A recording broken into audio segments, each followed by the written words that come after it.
გაგაცნობთ. საქართველოს უახლესი ისტორიის ერთ-ერთი უმძიმესი თარიღი დღეს 27 სექტემბერია სოხუმის დაცემიდან 20 წელი გავიდა. შეკრების ადგილი უცვლელია აფხაზეთიდან დევნილები დილიდან გმირთა მოედანზე ქვეყნის ტერიტორიული მთლიანობისთვის დაღუპულთა მემორიალთან იმყოფებიან. ადგილზე მისულები ანთებენ სანთლებს და 1993 წლის 27 სექტემბრის ტრაგედიას კიდევ ერთხელ იხსენებენ.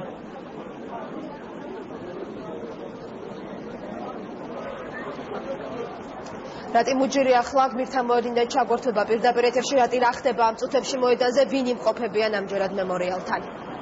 სოხუმის დაცემიდან 20 წლის შემდეგ გმირთა მოედანზე მოდიან როგორც პოლიტიკოსები, ასევე მოქალაქეები და იმ დაღუპული მებრძოლის ოჯახის წევრები, რომლებიც იბრძოდნენ აფხაზეთში 20 წლის წინ. აქ იყო მოსული საქართველოს გაერთიანებული შტაბის წარმომადგენლები, სამხედროები, რომლებიც ახლა არიან საქართველოს შეიარაღებულ ძალებში, მათ პატივი მიაგეს მებრძოლებს, რომლებაც თავი შეწირეს საქართველოს ტერიტორიულ მთლიანობას.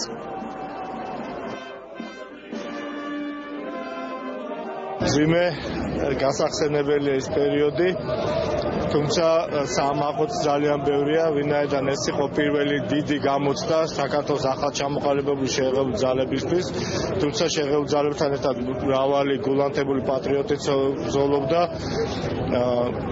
შედეგის მიუხედავად ის რაც შეეხებოდა ვაჟკაცობას, ის რაც შეეხებოდა გმირობას, ის რაც შეეხებოდა მეგობრის გატანას თუ სამშობლოს სიყვარულს, იმ მებრძოლებმა, რომელიც იქ იყვნენ, ყველამ ეს გამოცდა წარმატებით ჩააბარა.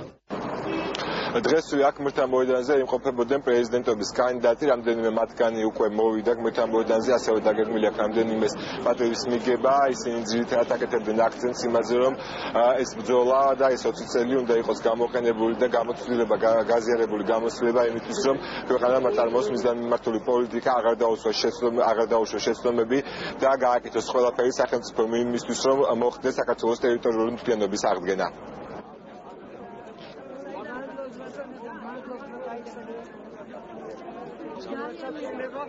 ეს არის ტრაგიკული დღე, როგორც ქართველებისთვის, ასევე აფხაზებისთვის. დღე, რომელსაც ჩვენ ვივაკებთ პატივს ჩვენი მეგობრებს, რომლებიც დაეცენ ამ ზღვათან მკვლელობაში და დღე, რომელსაც ჩვენ ხაზს უსვამთ იმას, რომ აღარასდროს ასეთი ტრაგედია ჩვენ ქვეყანაში არ განმეორდა.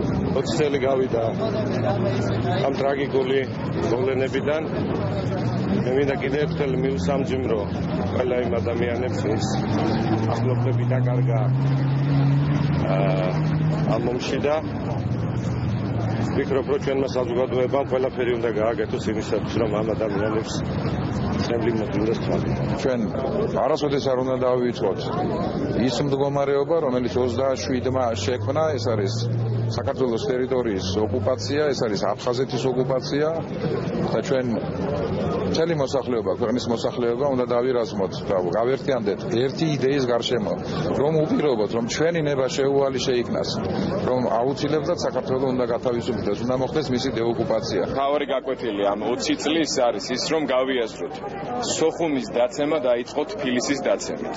დაიწყო ქართული საზოგადოების შუაზე გაყოფით, ერთმანეთთან დაპირისპირებით, სანამ ჩვენ არ გავიცნობიერებთ, რომ სოფელ დვანში იქნება თუ სოფელ დიდში, აი რიგითი ქართველი რო კარგავს თავის გარმიდამოს, კარგავს თავისი წინაპრების საფლავს, იქაც ყოველდღიურად ეს არის პატარა სოხუმის და პატარა საქართველოს დაცემა. აქ თავდაცვის მინისტრი ალასანია დილით იმყოფებოდა გმირთა მოედანზე, ამის შემდეგ ის უკვე წავიდა ვაშლიჯვარში, ძმათა სასაფლაოზე, იქ სადაც იმყოფებიან აფხაზეთის ომში დაღუპული ბიჭების ცხედრები, იქ სადაც არის სასაფლაო, მან მოინახულა ეს საფლავი, პატივი მიაგო მათ ხსოვნას, გარდა ამისა შეხვდა ოჯახის წევრებს, რომლებიც იქ იყვნენ მისულები და გააკეთა განცხადებები.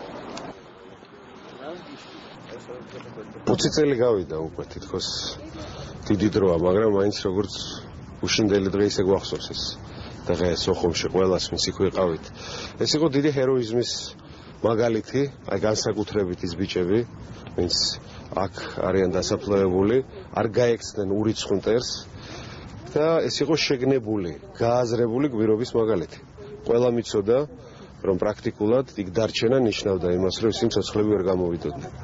ამიტომ ეს ერთ-ერთი მაგალითია ჩვენი მრავალწლიანი, მრავალათასწლიანი ისტორიიდან, რომელიც კიდევ ერთხელ ჩვენ სულიერ სიმხნევის სიმტკიცეს ამაყარებს. რადგან მემორიალურია, ამიტომ უნდა გაკეთდეს აქ მემორიალურად ყველაფერი. შეიძლება ვერ გადმოვასვენოთ ყველა ბიჭი აქ, მაგრამ მათ სახელზე თითო ქვა უნდა დაედოს, რომ დედამ იცოდეს, რომ მისი შვილი სულს აი აქ შეხვდება. ჩეხება გმირთან მოედანს აქ აგრძელებენ მოსვლის პოლიტიკოსები, იყვნენ მოსულები როგორც ხელისუფლების, ასევე ოპოზიციის წარმომადგენლები და გარდა ამისა აქ არის უამრავი ადამიანი შეკრებილი, როგორც ობოლოს მისელები, ასევე იმ დაღუპული მებრძოლების ოჯახის წევრები და ნათესავები, რომლებიც აფხაზეთში იბრძოდნენ.